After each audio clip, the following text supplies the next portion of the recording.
tous et bienvenue pour cette nouvelle vidéo littéraire où je vais vous parler de ma dernière lecture.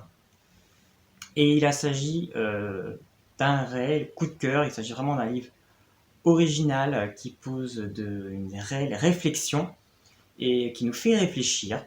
Il s'agit d'un livre qui est sélectionné dans les 20 finalistes du PLIB 2020. Au vu de ma lecture, je pense à peu près être sûr à 90% qui sera dans mes 5 choix pour les finalistes.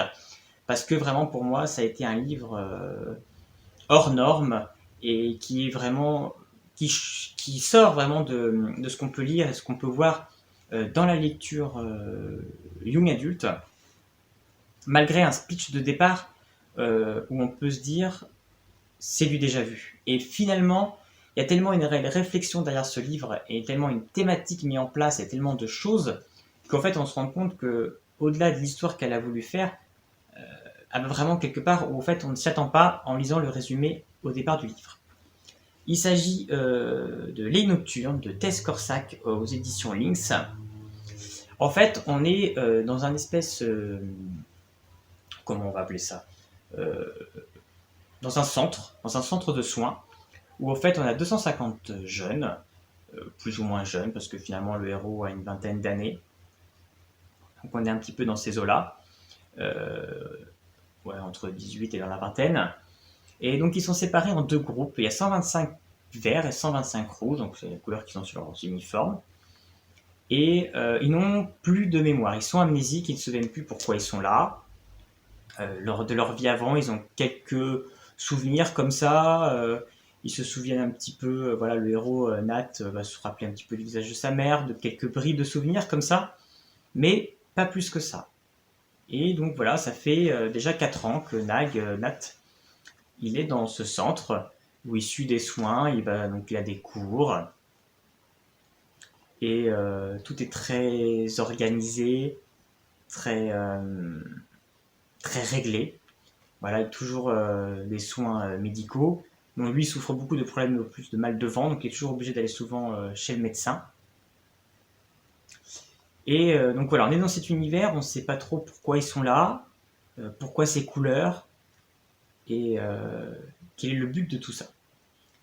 Et en fait, on va découvrir tout ça avec les yeux des héros, parce qu'en fait, Nad on va lui révéler un secret. On va lui dire qu'il faut qu'il aille à l'infirmerie et qu'il rencontre la chouette. Alors on ne sait pas qui est la chouette.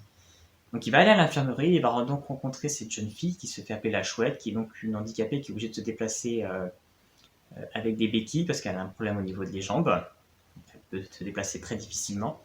Et elle va lui révéler qu'en fait il y a une organisation secrète qui réunit en fait principalement chaque bloc, parce qu'on répartit en différents trottoirs, les enfants, et donc dans chaque dortoir.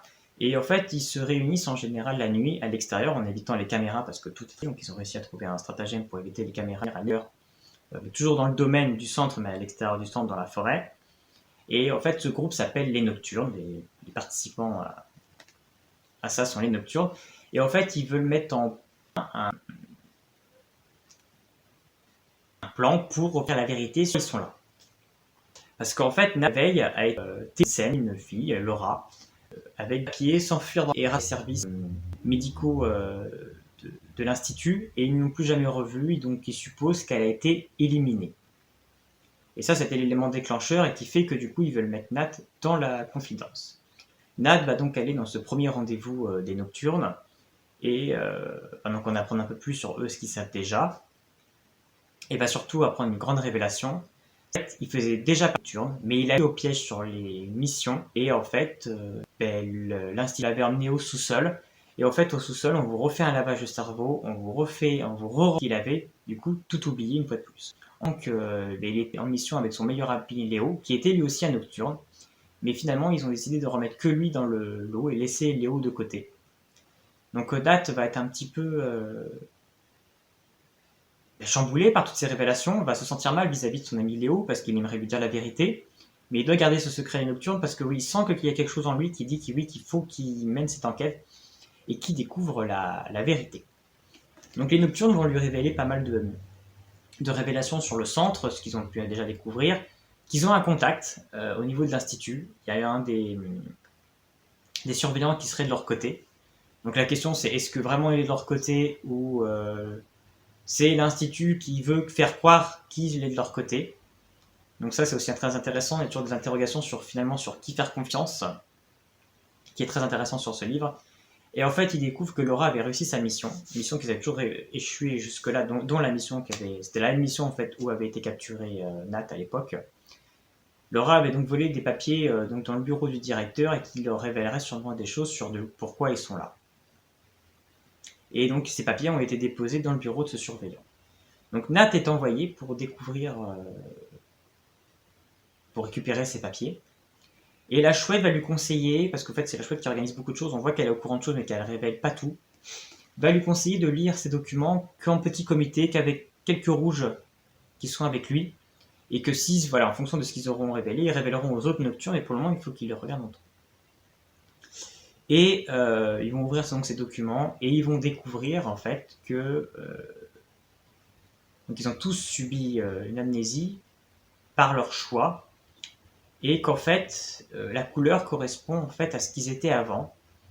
En fait, certains d'entre eux avaient commis un crime et certains d'entre eux ont été victimes d'un crime. Et tout ça, en fait, il y a une grande expérience pour essayer de les réhabiliter pour qu'en fait, ils ne provoquent pas d'autres crimes. Parce que finalement, on se rend compte que qui est susceptible de provoquer un crime, c'est soit quelqu'un qui en a déjà commis un, donc qui peut être récidiviste, ou soit quelqu'un qui en a été victime d'un et qui finalement, par vengeance, pourrait aussi commettre un crime. La question en fait qu'ils vont se poser, c'est qui sont les criminels finalement entre les deux. Est-ce que c'est les rouges ou est-ce que c'est les verts? Et qui sont les victimes?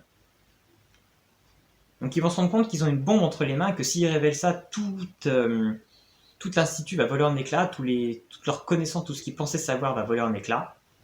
Et voilà, c'est forcément ces informations, il va falloir savoir comment les utiliser, il va falloir aussi aller encore plus loin pour savoir effectivement qui ils sont. Et il semble que tout va pouvoir dégénérer rapidement, et ça va être le cas, et même ils vont se rendre compte que l'institut est au courant qu'en fait ils savent ça, et que tout ce projet, toute cette expérience est compromise, et qu'ils devront devoir laisser quitter le navire et les laisser tous ces enfants seuls dans l'institut, livrés à eux-mêmes, et voir finalement comment toute cette expérience va se terminer, s'ils vont réussir à s'allier entre eux, si finalement ils vont rentrer dans la parano, s'ils vont s'affronter entre eux, s'éliminer entre eux. Voilà, comment ils vont faire pour s'en sortir ou non ensemble. Donc voilà un petit peu pour le résumé de l'histoire. En fait, l'auteur a voulu mettre en place plusieurs éléments. Déjà savoir est-ce qu'il faut vraiment tout savoir de soi-même, ou est-ce qu'il vaut mieux vivre dans le mensonge et vivre dans l'ignorance, et donc se rendre amnésique, parce que du coup ils étaient tous volontaires et c'est ce qu'ils ont voulu faire. Donc là-dessus, on a retrouvé un petit peu une thématique, je trouve, qu'on retrouvait dans le livre Shutter Island de Denis Lehman, dans ce thriller où en fait le héros est un ancien criminel également, et qui est aussi dans un institut en fait pour le soigner. Et la question qui s'était posée, c'était, comme il dit à la fin du film, où en fait il va vouloir se faire tuer, parce qu'il va dire ce film, est-ce qu'il vaut mieux mourir en homme bon, et en fait jouer un espèce de rôle en oubliant complètement tout ce qu'on a pu faire de méchant, ou finalement vivre en monstre. Et on a un petit peu ce cas-là aussi, si finalement il vaut mieux savoir ou pas savoir. Et finalement, dire est-ce qu'ils auraient dû aller au bout de l'expérience sans se poser de questions, ou est-ce qu'ils ont eu raison d'essayer de révéler tout ça et qui a emmené finalement des choses tragiques. Donc est-ce qu'il valait mieux savoir ou ne rien découvrir? Donc toute cette thématique en fait du livre est là en fait sur faut-il ou non savoir les choses. Et c'est très bien amené, c'est très bon. On suit Nat avec toutes ces différentes découvertes sur comment arriver à s'en sortir, comment, voilà, forcément tout le monde va réagir différemment. Effectivement, si tu découvres aussi que toi t'étais victime et qu'en fait la cause c'est peut-être ces personnes qui sont en face qui étaient finalement des agresseurs, comment tu vas te comporter avec eux, tu vas les voir forcément différemment. Donc voilà, ce livre met plein de choses en avant. On n'est pas juste là pour faire du young adulte, et de la fantasy donne vraiment une réelle réflexion qui va jusqu'au bout. Mais jusqu'au bout, voilà, c'est haletant, on a envie de la fin est un réel thriller, on a vraiment envie d'aller jusqu'au bout avec Nat. On est là à vivre avec lui les choses, et on ne laisse pas de doute au lecteur. voilà, la fin ne se finit pas juste à un moment clé ou comme beaucoup de livres se finiront. Non, il va vraiment jusqu'au bout. On a vraiment un épilogue sur des années après pour nous expliquer aussi comment les gens ont réagi, se sont comportés. J'ai vraiment trouvé ça super intéressant. Vraiment, tout est construit de A à Z et pose une réelle réflexion qui, même à la fin du bouquin, nous fait encore réfléchir effectivement s'ils se sont bien comportés. Est-ce qu'ils auraient dû faire ça? Qui a raison en fait? Et on se rend compte que finalement, personne n'a raison, personne n'a tort fondamentalement. Il y a aussi une notion de justice qui est mise en place. Qu'est-ce que la justice en fait? Et on se rend compte que dans notre monde d'aujourd'hui, la justice est toujours falsifiée, c'est jamais les vrais qui payent. Et donc voilà, ce livre est vraiment vrai et est vraiment très bien construit et j'ai vraiment passé un excellent moment de lecture. C'est vraiment un livre original qui pose vraiment une réelle réflexion et pour moi il a sa place dans les finalistes parce que on va plus loin que le simple livre. Par exemple, ça pourrait faire penser au labyrinthe où ils étaient enfermés dans... Là aussi c'était dans une expérience. Mais je trouve qu'il y a une réelle réflexion en fait derrière beaucoup plus poussée que pouvait l'être le labyrinthe.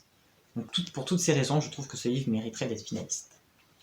Donc si vous aussi vous avez lu ce livre, si vous avez envie de le lire, n'hésitez pas à me laisser un petit commentaire. Et puis sinon, on se retrouve bientôt pour une prochaine vidéo. À bientôt.